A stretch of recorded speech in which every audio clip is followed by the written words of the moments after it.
Akkam nagaa jirtu daa'ima godhattanii jirtu taanaan mata dureen kun sin darbuu hin qabu. Mata duree baay'ee bu'uura ta'edha. Chaanalii kanaaf haaraa taanaan Dr. Abarraa Biraaniin jedhama. Ispeeshaalistii wal'aansa dhibee ijoolleef daa'immanii akkasumas barreessaa kitaaba bu'uura fayyaa daa'immaniiti. Har'a kan ilaallu waa'ee miidhaa daayipparii daa'immaniif fayyadamuun qabu akkasumas itti fayyadama daayipparii akkasumas waayipparii ilaalchisee kan maatiin beekuu qabanidha. Daayipparii daa'immanii fayyadamuun miidhaa akkamii qaba? Akkasumas daayipparii fi waayipparii fayyadamuu ilaalchisee maal beekuu qabu kan jedhudha. Erga bara 1950 yeroo daayippariin yeroo jalqabaaf gabaaf dhiyaate haadholiif maatiin hedduun furmaata guddaa argataniiru. Qulqullina daa'immaniif uffata eeguun hojii isaan irraa hir'iseera. Akkasumas daayippariin faayidaa hedduu akka qabu ifadha. Mee miidhaan isaa maali kan jedhu waliin haa ilaallu. Miidhaa isaa mee kan jalqabaa akka armaan gaditti haa kaasu. Kan jalqabaa qarshiidha. Daa'imni tokko dhalatee hanga ofiin mana fincaanii fayyadamuu eegalutti yoo xiqqaate daayipparii 1000 fayyadama. Kun yoo xiqqaatedha. Dhalatee hanga waggaa lamaatti jechuudha. Egaa akkuma beektan daayippariin tokko naannoo qarshii 10 fi isaa olidha. Yoo xiqqaatee birrii yookaan qarshii 40,000 ol barbaachisa jechuudha. Daayipparii qofaaf. Kanaaf daa'ima guddisuun ammama expensive akka ta'e tilmaamuun salphaadha jechuudha. Kun egaa gatii daayipparii qofa. Yeroo ammaa immoo gatiin aannanii, gatiin foormulaa adda addaa, gatiin hedduu ol ka'eera. Kanatti yaaduun barbaachisaadha jechuudha. Kun egaa miidhaa daayippariin fide keessaa isa jalqabaadha. Lammaffaan gogaa qaamaa bakka itti daayippariin hidhamu madeessu. Daayippar darmaataatis jedhamu isa beekamu jechuudha. Daa'imman hedduun bakka daayippariin itti hidhamu sana gogaan diimatee madaa'uu danda'a. Akkasumas bakki sun fangasii godhachuu danda'a jechuudha.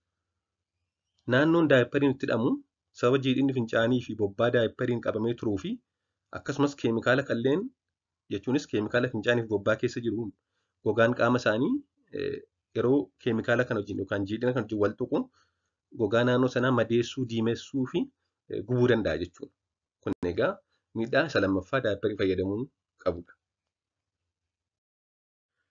Kan sadaffaa akka isaan dafanii daayipparii irraa bilisa hin taane taasisuu mala. It can cause toilet training to be more difficult. Ijoolleen daayipparii fayyadaman kanneen daayipparii hin fayyadamnerra dafanii pooppoo yookaan mana fincaanii fayyadamuun eegalan. Ofiin mana fincaanii fayyadamuu eegaluu jalqaba bakka ciisan yookaan bakka ta'anitti yeroo fincaa'an sirrii akka hin taane maatiin irra deddeebanii itti himuun dirqama.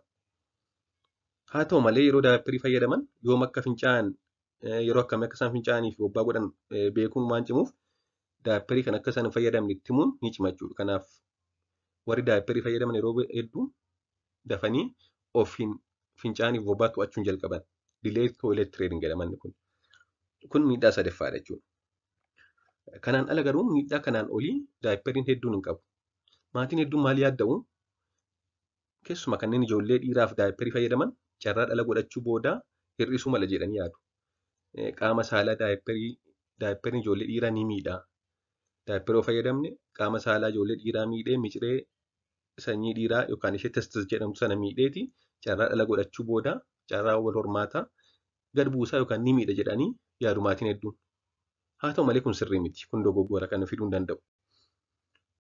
Wanti kun eessaa ka'ee bara 2000 barreeffama tokkotu gadhiifameeti hawaasa hedduu konfiiz godhee ture jechuudha. Kan maal jedhu kan daayipparii ijoollee dhiiraaf fayyadamuun akka isaan infertaayil ta'an taasisa kan jedhu bara 2000 waggaa 20 wayii dura gadhiifamee ture. Kun maatii hedduu konfiiz godhee ture. Waggaa 10 dura akkuma nama jedhee qorannoon tokko ijoollee dhiiraaf daayipparii fayyadamuun carraa infertiliitii fiduu dabaluu danda'a ijoollee dhiiraa biratti jedhamee barreeffamee ture. Namichi kana barreesse evidensiin isaa maadha? Sababni inni kaa'e maadha? Akkuma beekamu micireen qaama wal hormaata dhiiraa isheen testis jedhamtu qaama keenya alatti argamti. Qaama dhiiraa alatti argamti. Sababni isaas egaa kana uumaan gaafa uumu micireen qaama dhiiraa kun yoo garaa keessa yookaan qaama namaa keessa turte carraa isheen dalagaa ishee dalaguu yookaan ispeermii oomishuu ishee gad bu'a yookaan effektiiv hin taatu waan ta'eef ho'a qaama namaa hin dandeessu waan ta'eef qaama alatti argamuudhaan yeroo qaamni namaa baay'ee ho'u qaamarraa fagaatti. Yeroo immoo naannoon baay'ee qorru qaamatti ol dhiyaattee tempireechara ishee riiguleet gooti.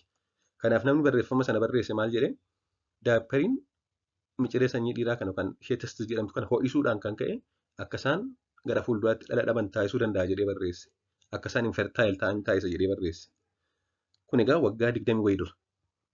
Haa ta'u malee qorannoon hedduun sana as dalagame Daayipperiinis haa ta'u, uffata biroonis haa ta'u, haala qilleensaanis haa ta'u, micireen qaama hormaata dhiiraa yoo ho'iteyyuu booda yeroo ho'i sun irraa badu, uffatni irraa ba'u yookaan yeroo micireen sun daayipperiin irraa ba'u yeroo kamuu dalagaa isheetti deebitee seerumaan itti deebitu waan ta'eef kun gonkumaa infertiliitii wajjin waliin qabatu jechuudha. Haa ho'ituyyuu malee daayipperii qofa miti kun sababa kamiin yoo ho'iteyyuu yeroo ho'i sun irraa dhabamsiifamu dalagaa isheetti sirriimatti deebite jechuudha. Kanaaf yeroof daayipperiin ho'uun testisii miidhuu dhala dhabuus hin fidu gonkuma. Qorannoo hedduutu agarsiisa kana. Qorannoon tokkichi waggaa 20 wayii as taasise kan dhala dhabuu fida jedhu hin jiru. Kanaaf egaa yaaddoo tokko hin barbaachisu jechuudha. Ijoollee dhiiraafis dubaraafis walumaa qixa fayyadamuu qabna.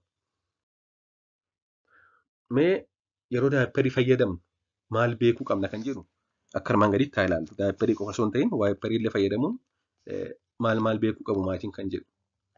Kan jalqabaa daayipperii guyyuma dhalatan irraa eegallee fayyadamuu ni dandeenya. Maatiin tokko torbee meeqa ji'a meeqaa booddee daayipperii fayyadamuu eegaluu danda'a. Haa ta'u malee daayipperiin guyyuma dhalatan illee fayyadamuu dandeenya.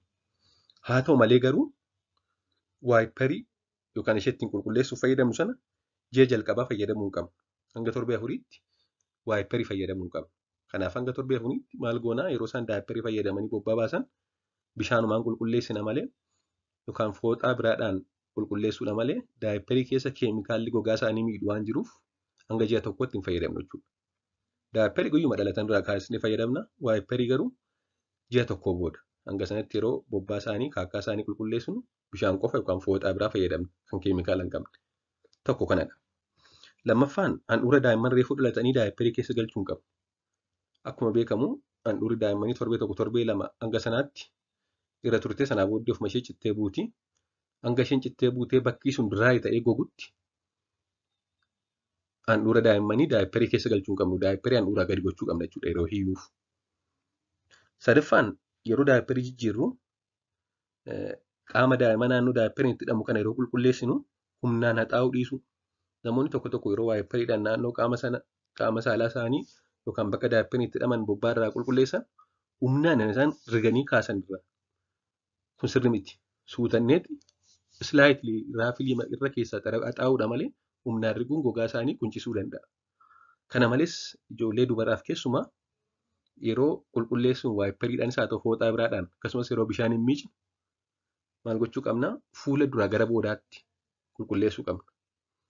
Qaama saalaa isaanii biraa kaanee gara karaa isaan bobbaa baasanitti gad qulqulleessuu qabna malee bobbaa isaanii gara qaama saalaa isaaniitti fiduu hin qabnu. Yoo boodaa fuulduratti qulqulleessine bobbaan isaanii dhufee qaama saalaa isaanii tuqaa kun immoo infekshinii yookiin immoo fincaanii fida. Urinary tract infection fida jechuudha. Kanaaf fuuldura qaama saalaa ijoollee dubaraarraa kaanii gara boodaatti qulqulleessina jechuudha. Kana dagatamuu hin qabu. Qabxiin biraan yeroo daayipperii hiinu jabeessinee hidhuu hin qabnu.